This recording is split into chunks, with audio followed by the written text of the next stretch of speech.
I was actually told today at work that I shouldn't share my movie recommendations because nobody likes them.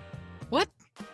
Well, I mean, they're mean to me because... Do I need to come to the office and have a talk? It was a love shove, for sure. Hi, Mark Elliott. Hi, Rachel.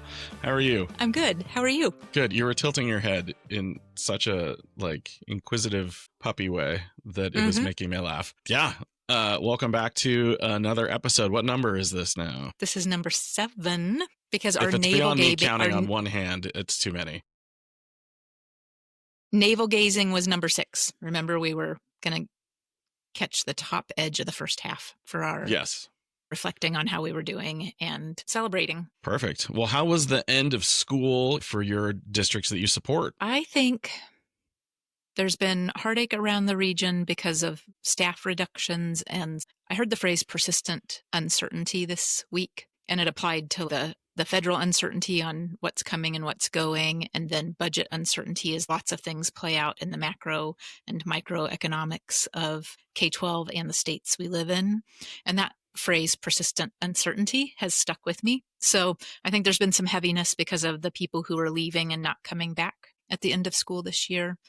The persistent uncertainty about if there are things happening during the summer that we don't have control over that also impact what back to school looks like. But in general, still buildings full of smiling kids and teachers celebrating and kicking heels together at surviving another year.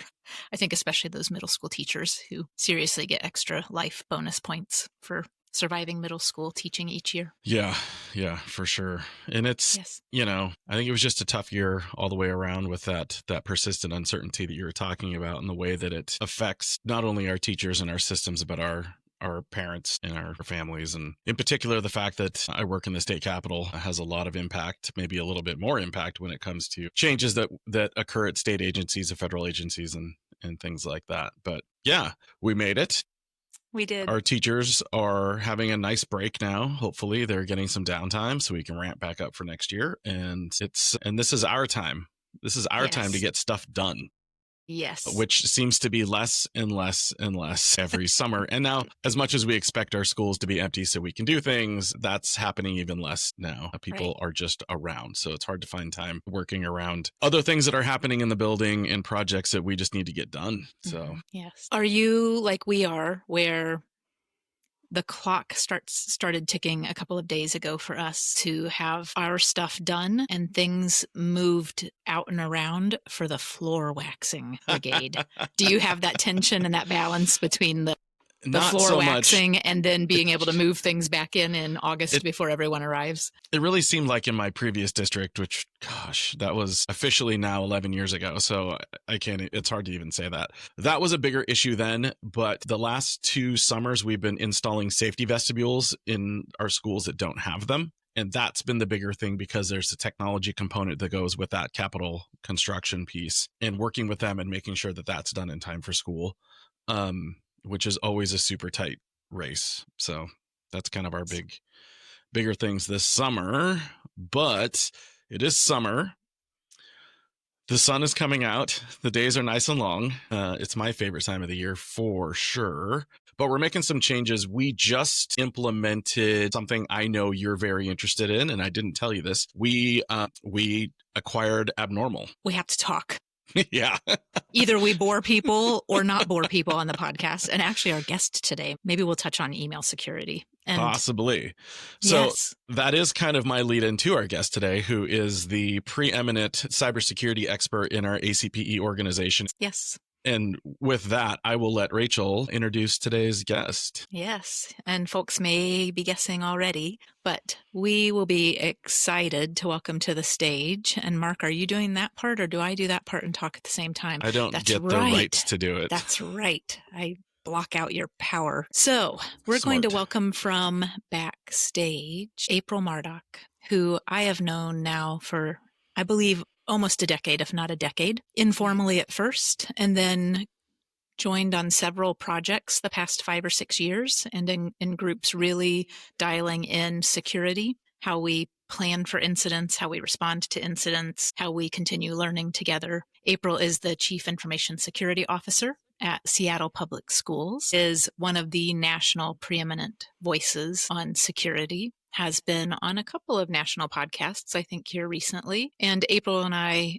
more recently have been joined together in the Government Coordinating Council with the Department of Education and Homeland Security and CISA and the alphabet soup in DC.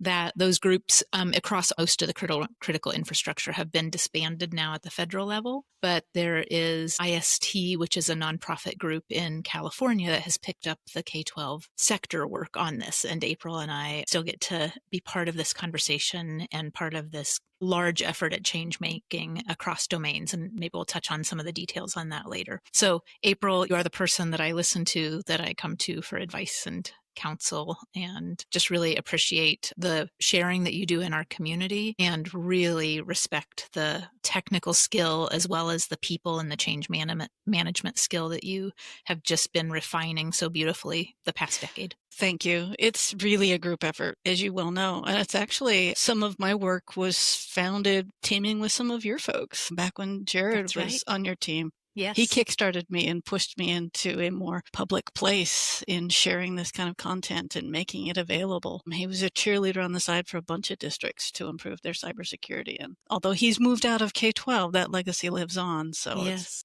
kind of partly your fault. I'm happy to be in that Venn diagram. And it was Jared Fulkins and then Nathan McNulty, I believe a lot of ACPE knows, for the Microsoft and Microsoft security sharing and leading that he did for so many years. And I think is not in the Pacific Northwest now, but still in his larger Northwest. Yeah. And actually, I think he just got Microsoft MVP this year. I did see that. Congratulations, Nathan. If you're listening, we appreciate you and all that you did to help build the foundation for K-12 cybersecurity. And now we're moving forward, full speed ahead. We are. So before we jump into too much security, April, you've listened to at least a couple of episodes.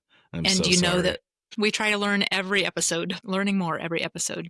But we usually banter a little bit, kind of do the plugged in section of the Plugged In podcast around pop culture, which can include all different types of things. And before we get into maybe some video games and other things, I'm going to drop in. Okay, so we picked the right topic. I saw April's face. I just want to say, Mark, that we have a couple of podcast listeners in my region who are now watching Murderbot. Are you adding anything new to your rotation? Did you make it through a season yet? Well, Murderbot's mid-season. I'm also mid-season on another show. So I typically, if the weather is not great, I spend at least half an hour on a treadmill almost every day.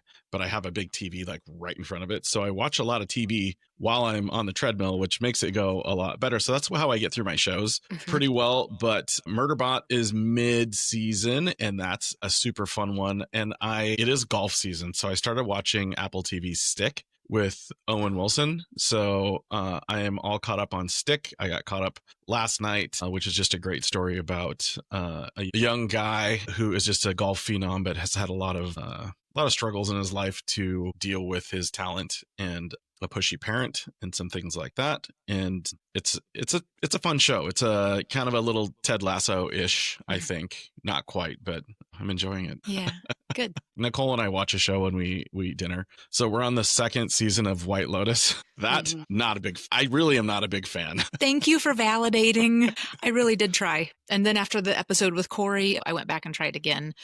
It's so inane. It's just hard to watch. Sorry, Corey and the White Lotus fans. Although I will probably fast forward through the Parker Posey season.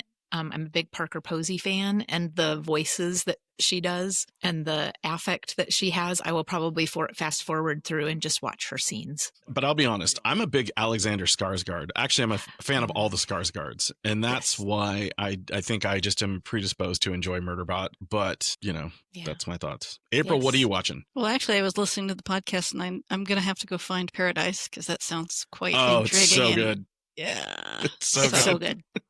That's on my to-do list. I'm a little bit more classic. I went back and started to watch the Foundation series on Apple TV. That's coming out. When's it? Is it season 3 is coming out? 3? Mm-hmm. I really enjoyed Foundation. I haven't read it. I did read it, and it's quite a jaunt from that, but it's still, at least in my opinion, I mean, I know there's a lot of haters on it, but I think it does some of the core concepts true. right? Asimov had such a big picture, and his layers of politics and intrigue and governance and just the whole structure feels right for the books, even though it doesn't follow, the letter of the plots and right. And wasn't so. I was chatting about that series with some of the folks in my department a while ago. Was that one of the books that they said you could never make a TV show out of this? And the other one was The Three Body Problem, which I enjoyed immensely too. And then I did all of the books on audiobooks or as an audiobook, and I listened through all of them, and I thought, wow, this will be really interesting to see if they actually continue Three Body Problem, well past the first book or two books. But I don't know if you caught Three Body Problem, but I also loved that one quite a bit on Netflix. So good. Okay. So if you liked Foundation, you might like, Three Body Problem was written by a Chinese author. So there is a lot of historical Chinese politics involved in the Communist Party. Or the certain Chinese parties that were kind of rotating in and out of power. And then you throw some aliens in there that want to come to Earth. So interesting ideas. It is. And they try to keep that one very, at least in the series, it's realistic. Right? It's not so science fiction that there's lasers and all sorts of crazy things. There's a little bit, but you should check it out. But it's not over the top. I'll have to take No, it is not a space opera by any stretch of the imagination. I like my space operas too. I do too. Love them. I don't know if you guys knew I am a member of the 501st, which is the Star Wars cosplayer group. And so I have a full-on stormtrooper set up, and I've got a biker scout set up, and we go do children's charities work all over the state. It's pretty cool. Oh, April. Is it fairly active many times a year? Is it? Oh, they do it every weekend pretty much. Okay. That doesn't mean I do. Okay. But they do, yeah. In fact, I think the group as a whole cleared like $20 million in donations because people pay them to show up for weddings or events, and the money gets donated off into like the children's hospital and stuff like that. So it's pretty cool. That's fantastic. So it's bad guys doing good, right? Yes. And it's always fun to run around. And so it's like just the stormtroopers. Character. It's not just stormtroopers. It's any of the Star Wars characters. And there's essentially the folks that dress up. You actually have to be costume accurate, and you go through a whole review process. You have to be able to prove that you look like the movie character that you're trying to portray. And then you get certified, and then you can go join the events. So, yeah, it's a big deal.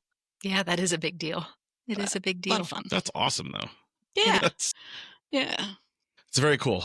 Yes. Okay, just to keep sliding back, I think, April, you and I could talk about TV and movies for quite a while. I think we have the same taste, and everybody around me gets sick of it because I'm just a straight up sci-fi person on sci-fi fantasy.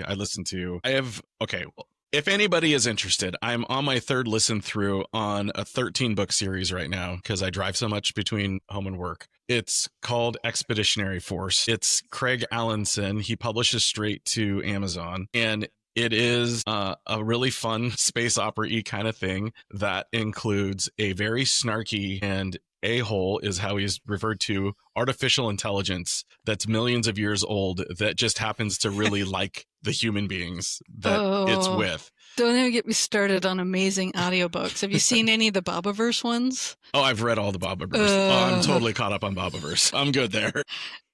Not to go too far down that path, but that's a great. Bobaverse actually throws a reference out to Skippy in one of them. Mm-hmm. And Skippy is the AI in the Expeditionary Force. I was kind of wondering about that. Yeah. And I just have.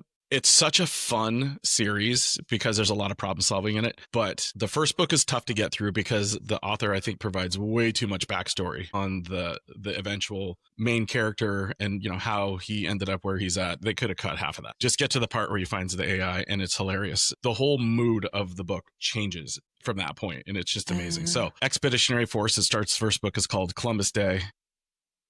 And we'll find it. Deal with the first 3 quarters until you get to the artificial intelligence. We'll turn the speed up a little. Yeah, and it's hilarious. It is absolutely hilarious. Good to know. Thank you. Okay. I think on our Raindrop account, which is the bookmarking app that we have for this, I'm going to have to start a leaf that links to the book series, the shows, the music. As I've been sitting and listening the past couple of episodes, we need to capture all of these. So I'm on it. We'll share that out in the weeks ahead. Undying Mercenaries, another good one. Okay, we'll All keep right. adding to the list. It's a good thing we're recording this because then that way our memories will remember it. I know. All Well, right, sci-fi. April. Sci-fi. Go. Dune What's your favorite? Awakening. Dune Awakening.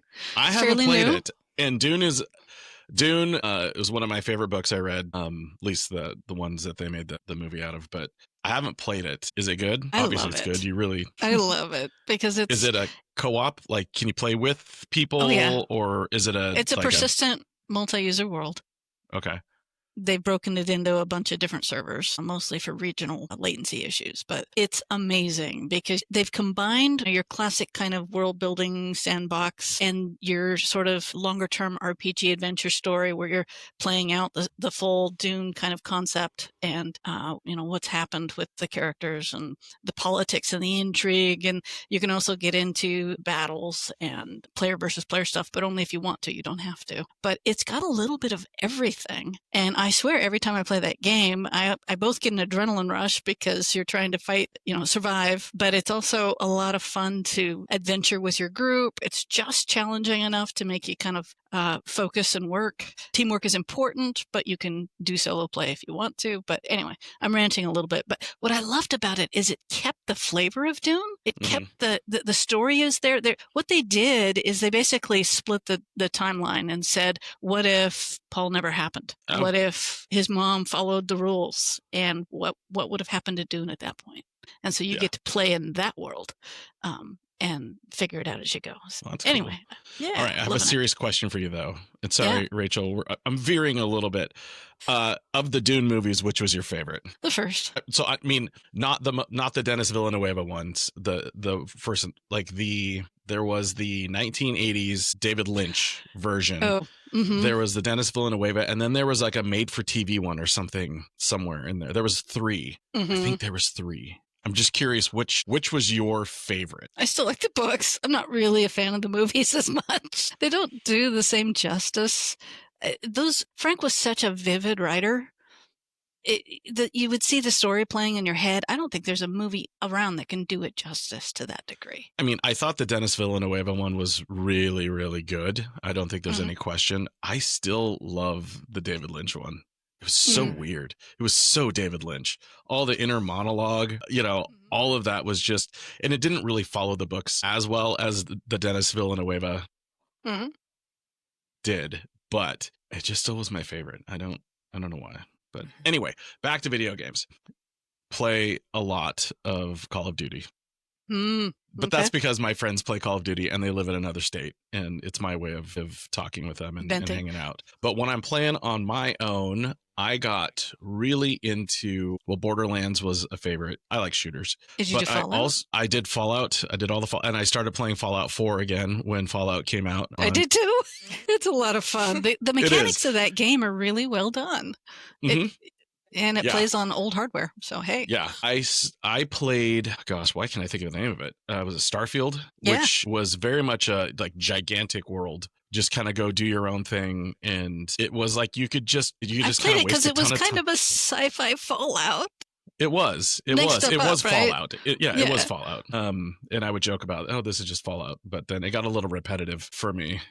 It's kind of like Fallout. I only did one reboot. I finished Starfield one round, did the N+1. And ended up in a world where I couldn't save. And I'm like, no, I'm done. I think they fixed that. I think I got to 3, and then it just was so repetitive. I was like, I'm good. Oh, my goodness. Okay, so we're at almost 35 minutes, and we could talk.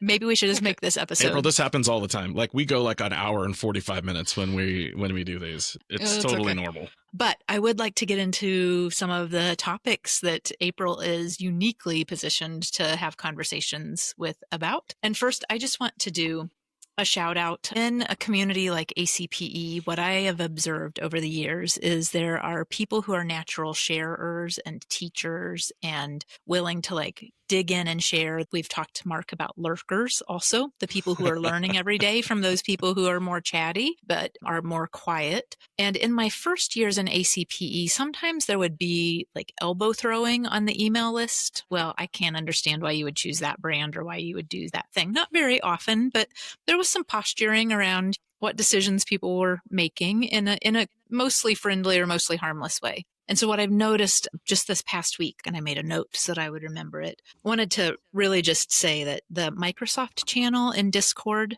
over a number of days, Patrick from Catlin Gable and Matthew from Napa Vine, they did this really good, how would I do this? And then back and forth on the answer and a back and forth on that didn't work. And instead of hiding it because, oh, I don't want to like anybody to know that I don't know this, I'm asking this open question.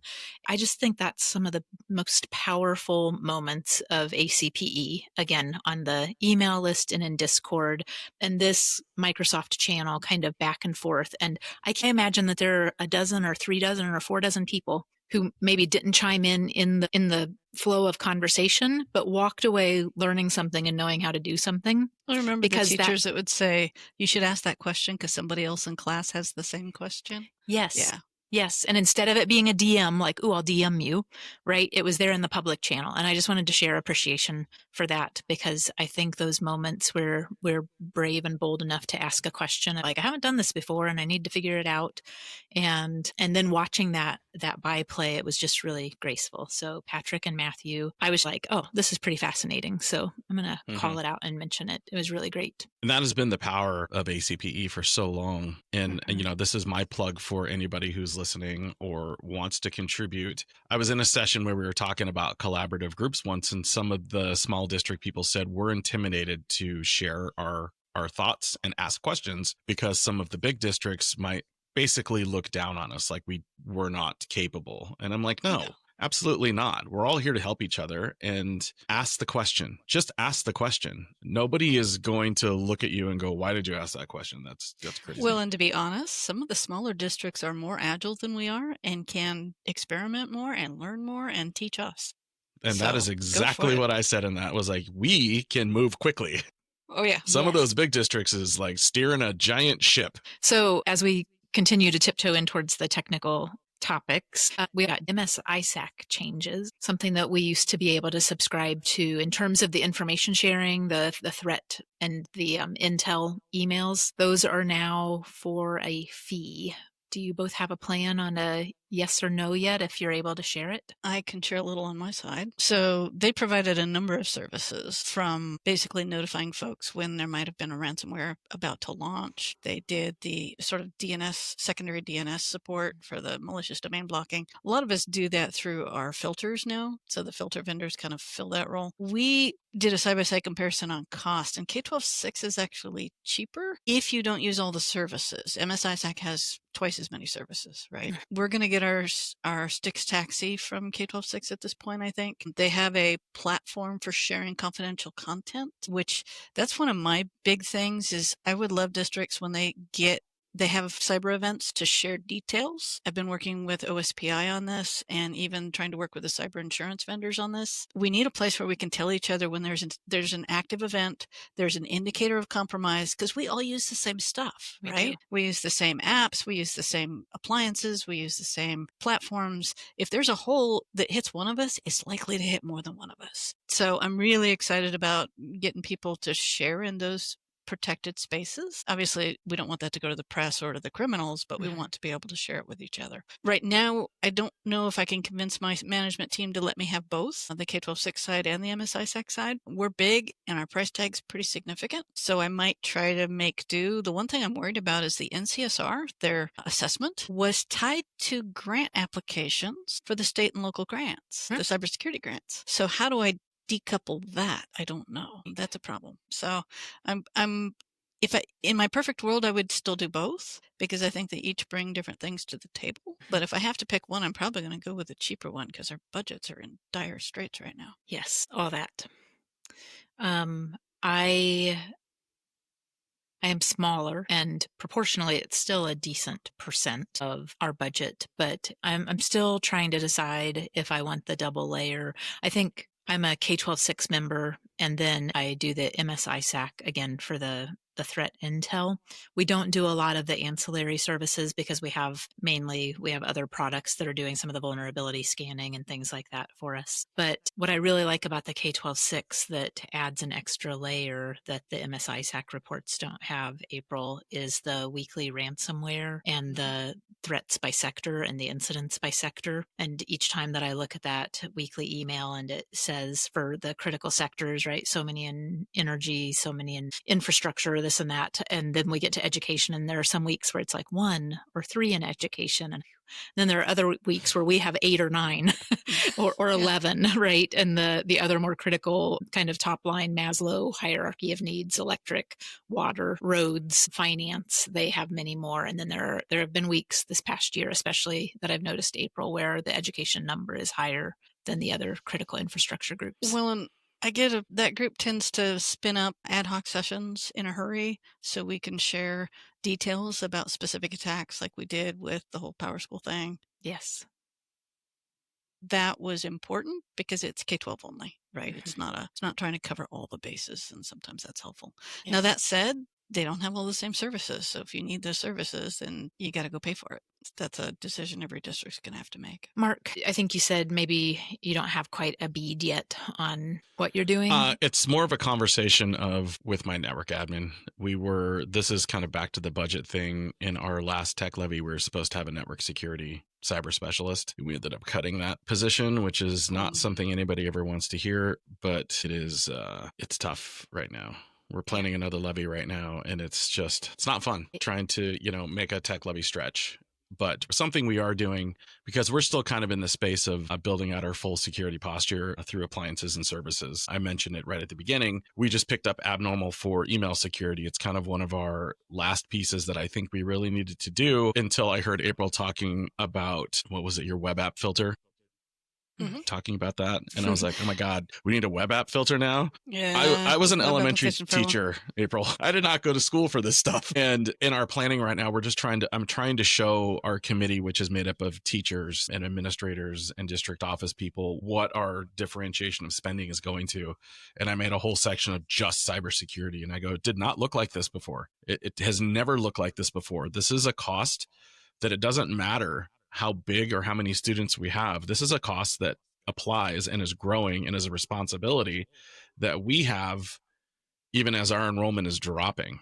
This is just more and more responsibility that sits on our shoulders to protect student data, and to be good stewards of that information. So can I tell my little story about my 22 school districts that I've talked to? Actually, now Sure. 23. So I've talked to 23 school districts that have been ransomed because I didn't want Seattle Public Schools to be next. And I said, how did the bad guys get in? And there's only 3 answers. So this can inform your risk management approach. The first method is fairly obvious. It's you didn't patch something that was exposed to the internet, whether that was a server, a router, a VPN appliance, something that should be patched and needs to be patched in a critical way. So that's one. The second method is when the user gets a phish, right? And they have local admin rights. A regular phish is not as dangerous, but a phish where the user has admin rights can sink its teeth into that device and move laterally, right? And infect the district. And then the third method is when there's a stolen username and password from one of 1,000 places, right, where the usernames and passwords get stolen. Happened to School Dude, happened to Evite, all of those places. They use that account to log into the district and get VPN or remote access without an MFA component. And that also applies to our vendors, because unfortunately they reuse usernames and passwords across clients. So long story short, phishing is a threat, but I'd say the admin rights make that more of a threat if you give your users admin rights. And then patching, which is where that WAF came in. Some of the things we haven't been able to patch in a timely way because there either wasn't a patch available or we couldn't. It would break something that we'd done. And so we put that web application firewall up so that we could basically filter the attacks out before it got to the at-risk device. Yes. So that's why we did that. That's because we self-host. If you don't self-host, less of a problem, but we definitely do. So I don't know if that helps with your risk assessment or not, but that's my little story about ransomware threats. Without getting into, because this is going to be exactly what you are asking for, but I'm not going to do it. I think everybody has some sort of story, whether it's minor or major. But in the Olympia School District, we've dealt with a couple of things here and there. But in my conversations, which we may meet this person at some point in time in a later podcast, I was left with some advice from an attorney who we were working with, who said, you obviously need to focus on your outer wall protection kind of stuff. But he goes, you really can't skip anything on the inside. He goes, because it doesn't matter. They're getting through. They will get through, over, under, however it happens. Someone's going to get through, and it's what they find on the other side. Yep. And it just was, it was kind of depressing, because I think we expect some level of perfection or some absolution. I think maybe that's just me, of saying, yeah, they're not going to get through. We're good. We're solid. No one's going to actually make their way into our network. And this attorney, who all they do was, ransomware, data breach kinds of stuff, was like, you're not stopping it. You're never going to stop this. No, it's part of my job. And that's what I've tried to tell my bosses is, I have to assume compromise. I have 48,000 kids and devices and 7,500 staff and devices. Somebody's going to make a mistake every day. So my job is to detect it and respond to it and keep the blast radius small. And the way I do that now is I've moved more towards automation. The moment that XDR, that sort of advanced antivirus tool pops up with an alert, we isolate that user and that machine, and we come back and deal with it in the daytime, because we used to let it go. Now the risk is too large. We shoot first and ask questions later, unfortunately. But what it allows us to do is isolate a threatening machine or a threatening account and deal with it, because we have to assume that there's a compromise in progress. Yep. Limit the blast radius. Yes. And that assumption that you're going to have an alert. Mark, to your point, they're going to get through. I, a number of years ago, kind of moved my thinking from the onion model of layered security and cybersecurity, right? So like making sure that you have these layers like an onion does, and then protecting that heart of the onion, to the Swiss cheese model. And Mark, when you were talking earlier, the Swiss cheese model, what it assumes is there's a hole that somebody can poke through. You just assume that. And so then the idea is that when you look at a block of Swiss cheese, it's pretty solid, right? And like you can you can shoot arrows at it, but it's not going through. And it is the 100 or even a dozen layers of Swiss cheese with the holes that are in little different places on each of the slices. But when you stack them together, so the outer wall versus that inner wall and the users, assuming that there's a hole in each of those, and then trying to stack or layer security as deeply as we can to make it more of a block rather than a single slice with a and different vendors, different tools. Yeah. But there is one thing that is unique to us, unlike any other industry, and that's our students. Yep. And just basically tell me another industry where you give all of your clients, let's just call them clients, a machine that get to use your network from the inside. Well, hopefully we're doing a better job of segmenting and treating them as the outside internet users that they really are. Correct. But I still come back to, we're giving you credentials to our systems, our network. We're handing you a device. We're putting you in computer science classes, robotics classes. Oh, yeah.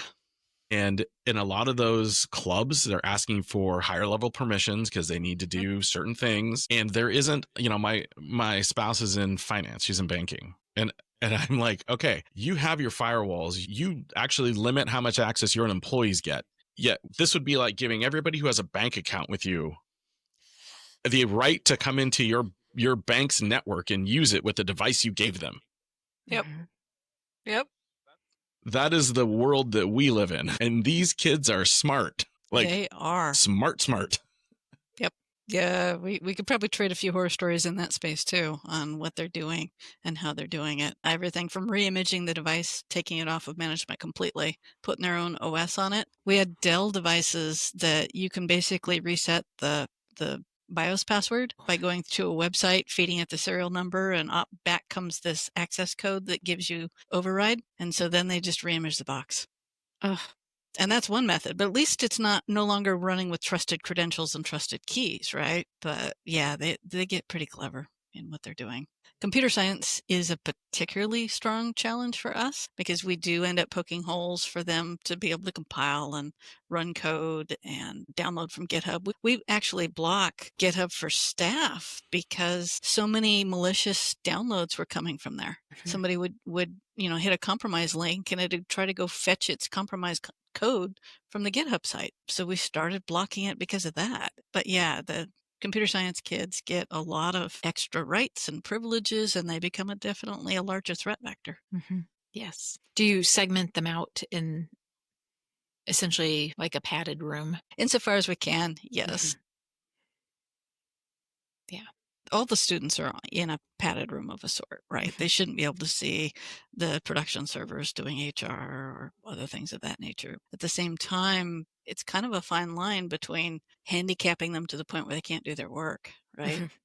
Yes. So a number of years ago, it was during 2020 or 2021 when we were doing the virtual conferences, Worldwide Technologies, Worldwide Tech, WWT, was on as a sponsor. And I had been hearing chatter about that in podcasts that I was listening to in that window of time as well. And I do think, so they're a virtualization and a lab learning space. I mean, they do a lot of other things also, but one of the things that was really intriguing as I learned more about services like for that. them to do all that work in a virtual playground and not on my network. Yeah, yes. I'm curious about as we continue growing cybersecurity classes. Yeah, especially the cybersecurity like pen testing or, offensive work. I'm like, you cannot do that on our network against our gear.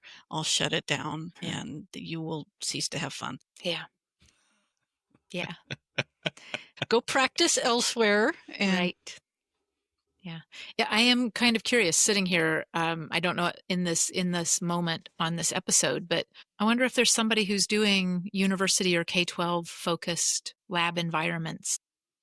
Oh, I know. For this. Yes, there are several folks. I think even like the cyber.org folks have virtual labs that you can run practice stuff in. But yeah, there's a bunch of vendors in that space. You just have to be intentional about making sure you poke the holes so that your filter doesn't break it and all of that fun stuff. Right.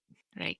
This is complex work that we do. I think I'm always surprised when we talk to universities and others at events like this that we were at this week, and they realize the scale and the complexity of, Mark, to your point, students are learning on this network and growing on this network, and sometimes are also the threat inside the house on this network. Well, and I'll say my students keep getting younger. It's second graders that are trying to subvert the firewall this year. Second graders. They're 8 years old? Oh my gosh. What's the hot thing for second graders this year? What's the new Club Penguin that they're trying to get to at school? Well, in this particular case, we had one kid who was in a special filter group, so he couldn't get to as many things because he was really hard to keep on task in class. And he was logging in with other kids' accounts because he figured it out. And then when we stopped him from doing that and locked it so it could only be one account on one device, he started finding sort of Chrome-style backdoor proxy things. And it kept going. And it was like, he's 8.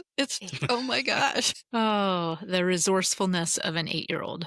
Mm-hmm. Yes. Yeah. I mean, so speaking... Oh, go ahead. And we've even seen the resourcefulness of a group of kids working together for a common goal. And that, if you get a motivated teenager and you get a group of motivated teenagers who have a common focused goal, they're actually kind of scary. Yeah. We were persistent. They grew up in this world. They have a hive mind. They have superpowers that, as much as I wish I could have claimed I was that, I mean, I was a bright kid, but they have us beat because they amplify each other in an amazing way. I'm looking forward to seeing what they do to save the world, but oh my gosh, in my school district. Not using our network. Yeah. Please don't break everything before you get out. Yes. Well, you've heard about it. Some kids download to prank somebody. I had one kid try to download what he called a virus stick. GitHub also tried to infect a friend because he wanted to mess with him. Had another kid download Ion Cannon trying to lag somebody because they were playing a game. So yeah, it just keeps going. Yeah. Yeah. And again, I don't want to focus too much on the kids, but you are literally letting somebody walk through your firewall. And so I did this was a few years ago, but we I firewall showed every VLAN, just saying. I showed our principals what a flipper zero is. Yep. I got one out in a staff meeting and I said, you need to take a good look at what this is right here. And if you see one, confiscate it immediately. And we got a couple. Like, they didn't know what to do with them. And they said, will you come get it? And we're like, sure, it's not our property. We can't take it. Yeah, because they can clone access badges for the buildings is one of the easier There's a ways. And lot then of they can things. also remote control the TVs, like the shared media devices. Yeah. Elevators, can- I think, was the elevators. Beaverton story. It was Okay. something to do with the elevators. And they can brute force attack your wireless networks just to bring them down Yeah. with this particular modules they can put on there. But like, we've been having an ongoing conversation about two-factor on our access control, because our badges, unless you have within the last couple of years, access control system, your badges aren't encrypted at a high enough level. No, not at all. And Thankfully, we've we've tried been really putting- hard. We have a Yeah. rule. You cannot put, students will occasionally want to vandalize something that is public and visible, like a reader board. So we've been really sticklers about reader boards and things like it should not be available to the student network. It shouldn't be routable. They shouldn't be able to play with it. We have to get really serious about all the Internet of Things so that they don't get messed with. But to your point, some of them spin up their own little local Wi-Fis, right? Or Bluetooth or some other method of messing with them. And a kid with a device like those flippers can have at it. Yes. So really quickly, as we talk about the threats inside the house, and then we talk a little bit about, we'll transition into some of the threats outside of the house. I did some more reading of the COSIN State of Ed Tech report, and I was really startled, not in a negative way, but just startled at the perceived risk question in that report. And what startled me is, and there's a little bit of narrative about it in the report as well, there are the highest high risk score that we think this is a big deal and a big risk is for phishing scams, and it's only 27%. And then the next drop down is to 13% in the high, and most of these are in the 40 to 50% in the medium risk, and then a handful of them are in the high 40s and 50% in the low risk. And I still feel like, when I run down the list, unauthorized disclosure of teacher data, unauthorized disclosure of student data, malware or viruses, identity theft, phishing scams, ransomware attacks, and DDoS attacks, I still feel like my threat level is pretty high on each of those. And that I do think that there are active attempts, and they are something that we should still be defending against, because those, perhaps it's that our defenses are getting better, so it feels like the risk level is a little lower, but it's because of the things that we are catching and rejecting, not that the threats themselves have decreased, or that the importance and the impact when we do get nicked by one of those is less. So I thought it would be a little more balanced in terms of people still having some sense of a high perceived risk of some of those. Yeah, I think with the ransomware incidents in both states that there'd be a bit more concern in that space. But this is a national survey. So I will say K20 has done a great job for Washington schools, those that are on it. They installed denial of service attack protection gear at the head end, so it rarely trickles down to the schools. So we can kind of ignore that to some degree, and I appreciate their efforts in that space.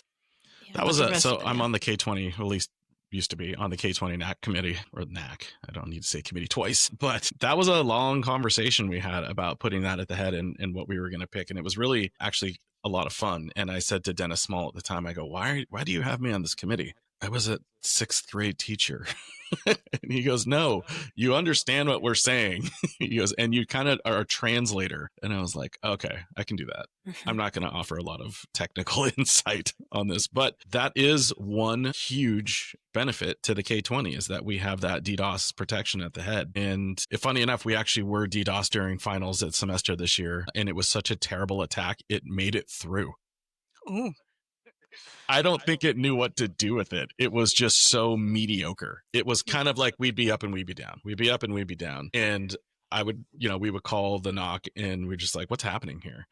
And they're like, well, we see it, but it's just weird. And I was like, I don't know. It's not fully taking us down. And I'm sure it was a kid who was finals and just, paid his service. $30. Yep. Yeah, that's unfortunate. So threats outside the house, and then talking about some of the incidents and the response. Mark, you were talking on a recent episode about the phishing vendor, more complex one with a vendor and a shipping. April, I think you also have a business email compromise story that's a little interesting here recently. Yeah, I'm a little worried that AI is playing into that game now. So in our case, they spun up a domain that looked like Seattle Schools with an extra L. And they had faked email conversations with several staff members. They faked an email conversation with somebody who normally orders equipment, and then one of the purchase ordering managers and one of the purchasing order agents. And they had a multi-week conversation with this poor vendor, convincing them that they needed to buy it, and they were putting together a PO, and they were putting together the requisition process, and they followed it for weeks. The vendor shipped the equipment oddly out of state. What convinced them to ship something to Texas that was supposed to go to Seattle is a different conversation. But they convinced the vendor to send it. And this happened to 2 different vendors, $200,000 worth of laptops. One of the vendors had never done business with Seattle before. So what it feels like is the bad guys have compromised several VARs. They've collected the emails from those VARs where they were doing the conversations back and forth. They've built a database. They know titles, logos, and processes. And they're building attacks based on that information. And they're repeating it, rinse and repeat with multiple vendors. We literally went back and notified 5 years worth of vendors that this was happening, that we were being spoofed. People were sending out emails that looked like us, but they weren't ours, and that looked like it was coming from our people. And they'd play this game for weeks, and they'd build trust. I don't know that it helped. And the worst part is some of the vendors didn't get a warning because they aren't our vendors. Right. So how do you get that message out at a state level? Or even a federal level? I don't know. So obviously it's happening to other districts as well. I think AI is making this easier. It's connecting the dots. They've built a giant customer relational database in the sky that I think the bad guys can rent. It's just making these attacks smoother and smoother. IBM is one of the groups that's been tracking to get a moving target, keep an eye on a moving target of how AI is amplifying these, what were fairly run-of-the-mill BECs or business email compromise type of situations. And the last stat that I saw is that we are over 50% now of either AI enhanced, AI launched, or AI continued. So let's say a chatbot, right? The continuation of the conversation or the email thread. And that is where the defensive side tools, so talking about email security, talking about some of these extra layers, talking about the XDRs and the MDR, and letting the automation pieces. My layers of Swiss cheese are I have a small team, small but mighty team. And my whole goal over the next year to 5 years as this evolves is the piece of Swiss cheese that they are, my human engineers. I want them not having to worry very much about the noise. And they're that layer closest to the critical systems. And it is the signals, right? It is that we've got a layer of email security. We've got the MDR. We've got, fill in the blank on all of these other pieces of Swiss cheese with their holes all not matching up. And having those people, right, whether they be our engineers, or we'll talk a few minutes about process as it relates to the AI bloom as well, the people process and how we do things internally, but really trying to reduce the noise, the just millions of pops an hour that we could be running after and then missing some of the big arrows coming through. And I think as we realize the AI is week over week adding another percentage click or two in terms of how it's amplifying these attacks, what products are kind of catching up with that and staying abreast of it to help us keep those holes as small as possible. It's an arms race right now. AI is helping both sides, definitely. Both sides. Yeah.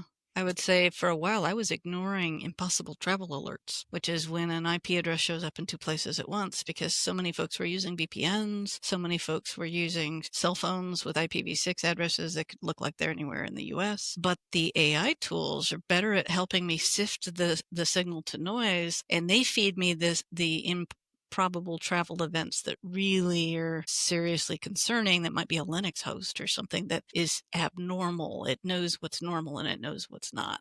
And so now I can start looking at those events again, because it's not 9 out of 10 of them are just VPNs. So I'm hoping that there'll be more wins in that space where the AI saves us some time and helps reduce our workload so that we can concentrate on the things that matter. Yes. So on these spoofing attacks and business email compromises, where they're learning our patterns, learning our language, we're a small enough organization that over 10 years ago, we started having the conversation of no changing ACH. We had a couple of universities in Oregon get caught early in this on the construction bonds.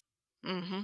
And sent millions of dollars to the Cayman Islands. One, or at least one university, did not get their $3 million back. The FBI wasn't able to come riding in on a white horse. These are people processes and People business processes that do the controls, not technology. Yeah, Exactly. You are right on the money. There's so many of those. We're small. You both have larger organizations. Is that the conversation in the business offices and HR and risk management and facilities, or are there tools that are better tuned for the larger organizations on this? I think, at least for my group, we're looking seriously at people processes, another set of eyes, going back to the older records. I mean, you might be able to automate some of that secondary lookup stuff, but it's really a business process of validating that the request is real. Sometimes, like the MFA resets that we're seeing, we must have had 20 MFA resets for principals that weren't really the principal. And how do you validate that? Well, you almost need, a video call with them showing their ID. In a way that can't be deep faked easy, right? So April, you just tiptoed into the spicy layer that was coming next in this progression. So when April and I were chatting about April being a guest on the podcast, Mark, we ended up in this conversation about the amount of recorded content. Oh, yeah. That is available online, even like as the Plugged In podcast exists, because we have not been canceled yet. We haven't said that yet. We this haven't. episode. We have not been canceled yet. And years or from school now, board meetings. Right? School board meetings, all of the content from the pandemic that, is sitting out in buckets here, there, and everywhere with school district employees. And we know already, we haven't had a video one in our organization, but we have had a phone call AI conversation that was, to your point, April, right? The MFA reset. It wasn't MFA reset, but it was more business office focus. And it is the people process that we put in place 10 years ago that, as this landscape changes, still stopped that from being, right? Like, oh yes, I'll go ahead and change that because I know that person's voice and I know it's them telling me. The last and it wasn't we them. had And it wasn't them. even included a W-9 process, right? They were trying to formally change it via W-9, which is kind of standard. It's like, oh my gosh, the business office has to be so much more careful now. They do. It's almost assume it's fraud until you can prove it's real. Absolutely. Sort of like we assume, compromise. Yeah, agree. Yeah. The Totally efficiencies agree. of this era and I think about Mark, right? The financial side. And what the banks and the credit unions are dealing with, that for a brief moment in time, there were some efficiency gains because of technology and being able to request things and do things online. And now with the sophistication of the AI layers that are getting added in, my guess is that we will see a shift to more in-person requirements for banking changes in our school districts, right? People processes. It's going to be, I'm really, don't know, but I'm really curious on how, as the AI continues to get really good. Well, okay. So I will say this. Our business office, obviously our finance team, they process all of the things that we want to buy. The one nice thing about it is, and I can't speak for Seattle because I haven't been in an organization that massive, but they're not choosing the things that we're buying. For the most part, we are. So at least we're presenting something to them that this is what we want you to purchase. It's through this vendor. We either have a W-9 on file with them already, or we're shepherding the W-9 process. We're small enough that my executive assistant can work with the company to get all the paperwork in place and then present it to the business office in a singular package, which has all the documentation that's needed. And yes, it's a little paper heavy, but I imagine at a Seattle, and I don't mean to speak for you at all, April, you have to streamline some of those things and have people maybe in the business office that have to take over some of those pieces because of the volume, of the purchasing that you do. The purchasing manager generally is responsible, if they're onboarding a new vendor, of providing that documentation. It's the W-9 changes that do happen, eventually. Sometimes vendors do change, right? They do need to process a change. Does that go through the business office, and how do they vet it? Or does it go back to that manager of record, and do they vet it, right? Somebody has to do the vetting, because we now kind of almost have to assume that a change like that is malicious. Yeah. I will say real quick, sorry, Rachel, not to cut you off. We do, at least in our district, have, and I actually spoke to, is it Eastman on your team? Is it Clint? Chris. Chris and I had, in one of our South Sound directors meetings, I asked the question specifically of Chris. I go, at least in Olympia, we buy in the tech department almost exclusively off competitively bid contracts. It's just easier for me from an auditing standpoint to be able to present to the auditor, all of these things were competitively bid. Here are the documentation stuff for it. It just makes it easier for me. But Chris said, we don't do that in Seattle because we're just too big. We actually go out to bid for a lot of our things because we need different variety of things or a different style of a particular thing. But at least for me, purchasing off a contract at a district our size, I'm sorry, I'm getting there in a really long, convoluted way, helps me feel more secure in the fact that I'm comfortable with the vendor that I'm buying from. And it's me. I form a really strong relationship with the vendors that I work with, and I have no problem. But if that vendor contact got phished and they used a legitimate vendor email account to make a W-9 request, what would be your controls? Stop taking me to school, April. So this is where I was going to jump in. April, thank you for opening the pathway. Mark, I hate to be a bucket of water. No, it's okay. But in addition to April's example, when you were talking about your executive assistant does like all the gathering, presents this dossier, right, to whoever it gets handed off to, that is exactly the attack that the AI impersonation has. There are attacks in the wild where it is that type of, your executive assistant has done this 2, 3, or 4 times, and there's some type of digital trail of it. And via whatever pathways, again, those pieces of Swiss cheese, right? Something that's got a hole in it where they've got this as like in Olympia, right? This is the process. And so unlike that 11th or 12th during the year packet that goes from your exec assistant to purchasing or to the business office, it's actually a well-crafted one that looks like it was just like the 11 or 12 before it, and it's actually completely fake. And then the conversation that follows mimics the patterns and the information flow back and forth on the ones prior, and it's an AI tick almost, but for the bad, rather than helping you book your replacement airfare, right, when your flight gets canceled. So it is, you're absolutely right. And what the AI is starting to complicate is that it is impersonating. It can't get some general GPT types of conversations right and citing law and things like that. But in terms of picking up the human conversation on these fairly defined processes, let's keep picking on purchasing, it is showing up in unique ways, and districts are chasing a bot trying to get money back.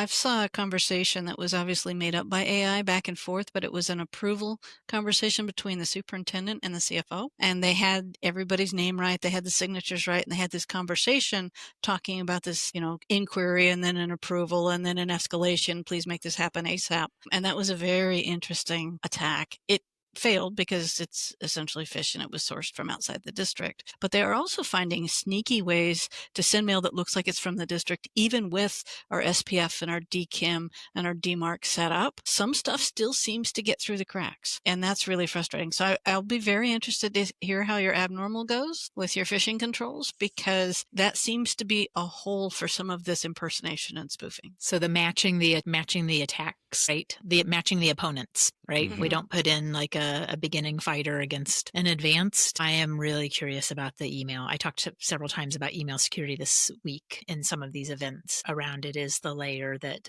is using the AI in a way that's really meaningful right now. And they have a quick pace in terms of, it's not something that it sits still for a year and then you get the next year's update or appliance. It is its body of knowledge, its corpus is updating minute by minute on the fingerprints and the patterns. So kind of a random question, and this is more like what we do on our ACPE email list, and I'm going to do it here because why not?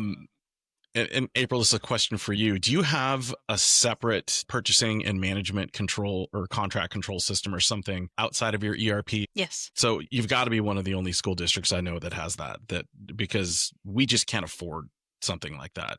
It's rolled into new-ish. It used to be all in one, but they went with this to basically, I think, to help do a reduction in staffing and simplify the workload. So they went to an external platform for processing. And it automates a lot of that, the invoice processing and the approvals and the onboarding. It also is used, I think, for trip and expense planning stuff, for employee reimbursements, and all of that goes through the new system. Does it have the capability of doing two-factor out to your vendors to make those changes? Yes, but that's because we basically enforce the two-factor through singles. Okay. I was thinking more along the lines of, like, if I want to make a change in some system, I have to get a verification code of an email that I've already registered. Yes. Okay. So like the W9 thing actually has a bunch of workflow things that come with it. And so to that point, some of those platforms I do think are learning from these kind of exploits and coming up with workflows and approval processes to make it better. Yeah. I'm willing to bet that 75% of our membership have no clue that there's a management system out there that could do a two-factor out to people who would want to make changes like that. Do you like yours? Would you recommend that school districts? Is it affordable? I guess would be a question. I don't know what we ended up paying for that. I doubt it was affordable, but I think it was offset by other savings. And I don't really want to name it because it's actually one of the vectors of attack. Right?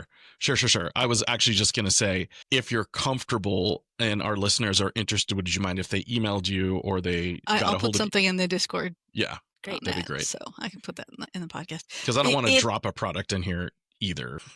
Well, and I love it in the sense that it seems to keep everybody honest. It has checklists for voice processing. Some of the things that happen is when we had that vendor issue where the vendor shipped $200,000 of stuff, of laptops to Texas, they tried to send us the invoice and get paid for it. And we're like, yeah, that PO doesn't match. No, or at least the whole, sorry for really using this metaphor the whole episode, but the hole in that piece of Swiss cheese is in a different position, right, than part of the people process or the ERP process. Yep, for sure. Thankfully, we all like cheese. Some of us more than others. Oh, it's a topic for another episode. Yes. The string cheese and the dog, I can make the dog do almost anything with the right kind of cheese. Oh my gosh. I think they call it high motivation something. There's different, types of treats that get different levels of attention and follow through, and cheese is pretty high up there on the happy list. And there are some who think that you get the same feeling from cheese that you do from chocolate. So there you go. Hey, I mean, I like both. I'm okay with that. I think I lean more the chocolate, but no, it is fun. I do love the Swiss cheese analogy. It's great. It's reminds me of that word Swiss law. Oh, somebody in that way. April, we have to take a little 5-minute cheese break. Speaking of cheese. Yes, Mark, who do you know at Siusla? Oh, it's Siusla. God, I was like Swiss, like, okay. Similar letters. Very good. It's Chris something. It is. Chris Rowbotham? Rowbotham. Hi, Chris. We're sorry, Chris. April has no idea what we're talking about. Chris, I do. Chris is a friend and a fan of the podcast. Yes. So we're getting in all of the oldies but goodies this evening. Yes. Yes. We have to. Yeah. We must. So, April, we could spend we've been recording for a while now, and I know we could do almost an entire episode on this, but you've also had the responsibility, the honor, and the privilege to help in response for some of the incidents that have happened. Is there, we talk about the first part of your incident response plan is the preparation. Have the plan. You have to have a plan. And preparation is part of response, right? Preparing is part of response. But what are some highlights or things that, as you're moving through this career in the space that you're in, things in common, things that you would want people to know, things you find surprising? Well, actually, I haven't done that many responses. I'm on the before the boom part. There's a lot of other folks who take kit after the event. But, I talk about what I can do to prevent that from happening. I do strongly encourage districts, if they don't have one, to stop everything and go out and download an incident response plan and fill it out. That's how I usually help districts that are in trouble, is I basically point them to the k126.org/IR. If you don't have anything else, that's a place to start. Right, the incident response plan template. But go grab it, make it happen. There's a one-pager which basically says, you identify your cyber insurance vendor and the numbers required, and you identify your law enforcement contacts and all the rest of it. And it takes a whole, 30 minutes to fill out that sheet, but it's really important if you've lost access to the rest of your systems, Absolutely. And that's one of the things, I guess there's a couple lessons learned that I guess I would share with districts. One is you need to have a plan so that assume that you might lose comms, right? You might lose your email, you might lose your phone stuff, you might lose your chat, your common chat. So have a third-party method to communicate with each other that's outside the system. That's one. Another one is you need to practice with a tabletop and talk with your senior executive team, your cabinets, about what's really important to get back first. We just finished what we call a bare metal restore drill to bring back core services. This is routing, DHCP, DNS, functional networking, functional login before we can bring any applications back, right? That takes us about 24 hours. So for 24 hours, you're dead in the water. You got to figure out what you're going to do. After that, what do you want back first? Because it all takes time, effort, and resources, right? So some districts might want their cameras and their safety systems and their access badges back first. Other districts might want their intercoms and their phones back first, right? You have to have those conversations before the event to figure out what's really important. And to do that, facilitate a tabletop and talk it through. Yeah.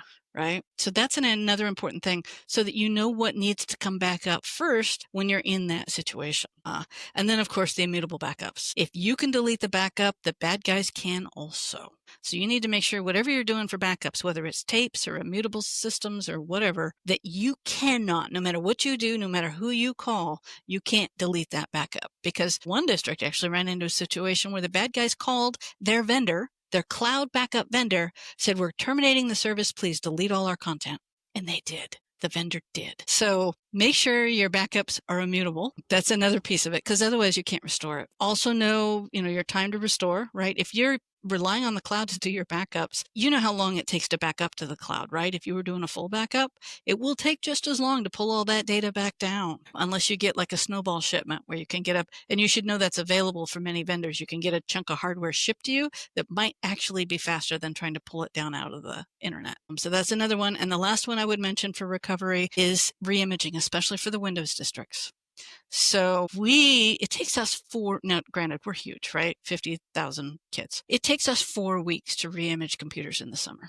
And that's working pretty hard. I just made a deal with the client guys. I bought them a whole bunch of gear for my disaster and cyber budget so that they could cut that in half and maybe even down to a week, because that will speed them up every year. So it's an investment in the district's ability to get the job done, but it will also bring us back faster in the event where I have to reimage every device. So those are some lessons learned. One other lesson learned to keep in mind is free and reduced lunch stuff. If you want to get paid back by the feds, you have to keep logs. So even if you decide to try to feed everybody, you still need to keep a paper record of who you're feeding, because if you want reimbursement, you have to be able to prove it. And that's probably true in a couple cases. Payroll, obviously, can be a challenge if the timing is terrible. I've heard of at least one district where they missed payroll as a result. You might think about working out a relationship with the bank first to say, hey, can you rerun last month's payroll? It's terrible in August, right? But if this is September, October, November, well, maybe October, November, December, you might be able to re-roll last month's payroll and try to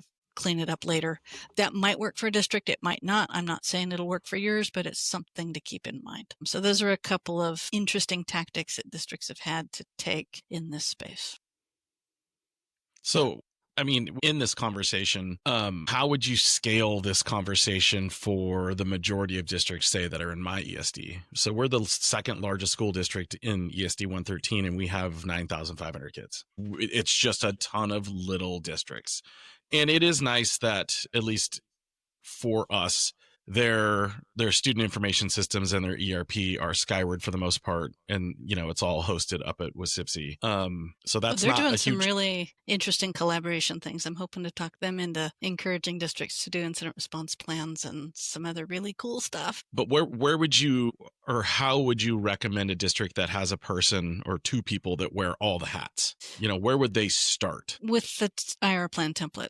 Go take a look at k126.org/IR. It's only 10 pages long. It's as short as we could make it. And you should be able to fill that out in an hour. And it won't kill you. Even your smallest district can probably manage to make it useful, and it'll give them some place to start. There are other plans that are far more sophisticated and have lots more detail and depth. And when they feel the need, they can upgrade to that, but start small and start simple, and it's still a step in the right direction. As April said earlier, even just that first page, the inventory of who you need to have phone numbers for. in the heat of the moment because you can't look them up on on your device if it's a district device. I think it's a really relevant question for our group because, it's really interesting having been on the board for a few years now. I look at the list of Washington school districts all the time, and I'm always trying to match up. But there's a bunch of us that are always trying to match up who the tech director or CIO, CTO is in those spaces. And it drops down into the 2,000 student districts real quick. Yeah. Real quick. What is it? 70% of the districts across the U.S. are under 2,000 kids. Yeah, it is. And I think Washington matches pretty well. There are a lot of really, really small districts. And, thank you to Rachel and the ESDs that provide support to those districts. It's essential because they just can't do it on their own. I think the ESDs, I would love to see the ESDs do a workshop where maybe it's just a couple hours. They do workshops fairly regularly with their members, and maybe just have one of those to put together an IR plan workshop. You walk out the door with your incident response plan. With your plan. Yep. Because it's hard in those districts to get the time to go do this, and that's also a challenge. Yeah. If the ESDs are able and willing, I think it would be a good investment for everybody involved, because they end up helping deal with the incident after the fact too. So if they can help the district be better prepared, that's the other thing. Your turnaround, how quickly you come back online and how effectively you can get back to teaching and normal work is significantly reduced. It takes, you're much faster back on the ground if you have a plan, if you've done the work. So it pays off. One example in a district that we've done a number of tabletops with is the Open School, Don't Open School one. So we have a series. We start with payroll to get the attention of leadership and the understanding that this is not, you're going to sit and do your reports and things like that. This is, while we talk tech, this is like we are a leadership team managing a crisis together. The second one is the go, no go on can we open school? And so what I like about the active tabletop model rather than a 2-hour kind of, like high level one is that you walk away with something like, so the temperature's forecast for 22 degrees tomorrow and our HVAC is offline and we have 22 schools and we have one controller stick and one laptop that's authorized to restart each of those local HVAC systems. And it takes an hour and a half to 2.5 hours, depending on the school and the device and its age. And then there's, in one case, an hour and a half travel between the two that are the farthest away. So not having to solve that in the moment, but recognizing it and putting it on the board of like, okay, so let's go call the vendor and say, if we were in a situation like that and we really wanted to be able to open school the next day, but we needed essentially 17 hours to bring all of the boilers back online and get heat in the building, what are our options to be proactive about that? And so when you get the risk manager, the facilities manager, the superintendent, the CFO, the curriculum leads, can we have kids sign into whatever learning management platform you're using? If we don't have access to sign in with Google, let's say, is there a way that that vendor could essentially build a dummy account infrastructure with us for a week? And so the curriculum team going and talking to the vendors that were related to curriculum. What have you done in other incidents? What can we be proactive about planning for? These tabletops are really, really good, really lovely. There's a business office hint in that tabletop you just reminded me of. I want to drop for our folks. Sometimes an open PO with a vendor that's only available for use in an emergency can be good. Ooh. And so if you arrange for that in advance and it's written, done by the lawyers properly, then you can actually establish a PO in advance, because paying is also hard. Mm-hmm. Doing purchasing is hard when your ERP is down, mm-hmm. right? So what could you do with some of those really key vendors to sort of prepay for disaster? So that's something to think about. So. Yeah. And then our third one is communication. And as April said earlier, right, you may not have access to any of your communications infrastructure. And so start thinking ahead about what your plan is. Is it, creating a new website, going to a website host and creating a new website and alerting the media that this is the page, right, where all of the information is. Or internal comms like Slack or something. And internal comms are out. Yeah. What do you do? Go to individual signals do you all install Signal while you're in the same room together so you can verify, right, that you're getting the right people in the Signal chat? All of these, it's lovely to have these conversations at a table ahead of time to see the looks on faces saying like, what would we do? And it's still going to be hell, right? And it's still going to be an awful thing that you're going through. But if you've had some time ahead of time, the value of the incident response plan and then the tabletops that you can run against it is that you start realizing this would save us a couple of days if we asked in advance and we knew what our options were. Because this is our brand and this is how we do this. And have they learned from other incidents in other districts or in other organizations? And they're like, oh yeah, we can flip this switch for you. Those are the happiest answers. You get me thinking I need to do a blog on lessons learned, document in a way that's accessible to everybody. That would be great. We'll stuff it in the Discord. April, anything else on your list or your mind as we've been wandering through these topics? Stitch in time saves 9. If you can do a bit of prep, I think you'll find that it will pay off, because the other thing is you can practice your incident response plan on something smaller, right? Some sort of failed hardware or AC or power issue or whatever. You can practice it on small things, and it may even save you in the moment. It's muscle memory and getting into a place where you're comfortable with what you need to do next. Right. So practice helps. And I realize sometimes preparedness feels like a waste of time when we have so many other things to do, but I'm afraid it's more a case of when, not if. So really back to that AI accelerator. I feel like the bad actors get out ahead first, and then the defensive actors and our partners and vendors play catch up. Yeah. And I think that an important takeaway from this conversation, and I think our membership knows this, is that we're here for each other. Absolutely. And I know that whenever April says anything in the email list, it's like, yeah, we're listening. What's happening? What's happening right now? Yes.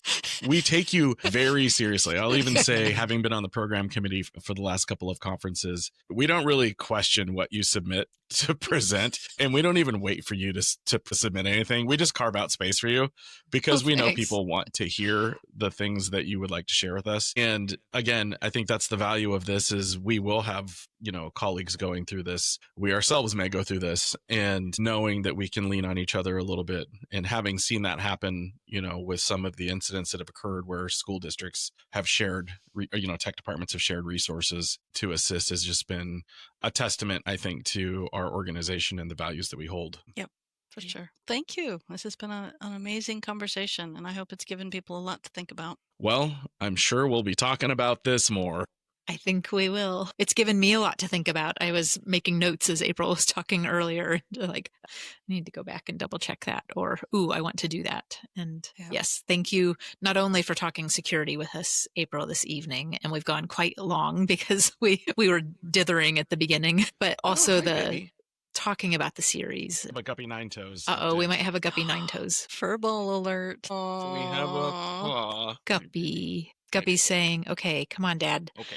You've been talking too long. Well, thank she you doesn't both. usually come up here unless I have food, which I don't, so who knows what's happening. Oh, no cheese. Yeah, no cheese. She is a fan. Actually, April, would that be a comfortable title for this one? Yes. No cheese. No cheese. No cheese. Okay. That was it. April, thank you so much. Thank you. Take care. We'll come up with a sign-off another time, Mark, I guess maybe. so. It's just a work in progress. It is. Suggestions welcome. Yes. What a chat. Oh my gosh. April never disappoints.